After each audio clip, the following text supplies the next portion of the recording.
不仅好吃，而且还贼出片，还带儿童淘气堡的烤肉店，你知道是谁家吗？兄弟们，如果在哈尔滨有女生要求你请她吃烤肉，你记得一定带她来核桃炭。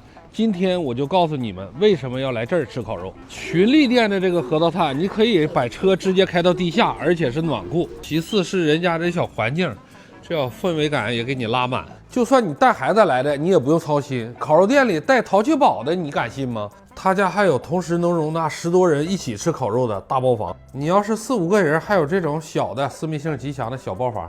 核桃炭的群力店1、2、3层全他家，老大了。就这小环境，情绪价值直接给你拉满。他家还贴心的出了一套小金豆狂吃套餐，特别合适，这一堆只需100多块钱。你像他家的特色呀，金牌吊龙、肥牛发财桶，还有这个韩肠。就连3大拌饭都给你包括在内了，人家连冻梨汁儿都给你带这么一大扎。这回你们终于知道请女生吃烤肉为什么要来核桃炭了吧？人家不仅环境好、味道好、服务好，打卡拍照都嘎嘎出片，所以女生都愿意来。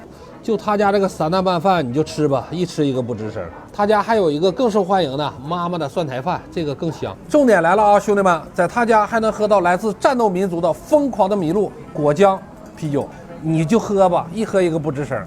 就这小啤喝完以后，那小女生都说以后就这个酒了。就这小酒，果香、酒香、回口香。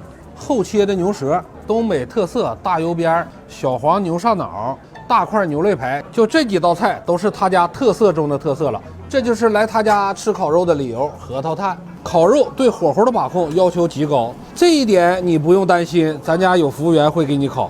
这个肉香、果木香融合在一起，这要烤肉就是香香的。看人这肉嫩不嫩？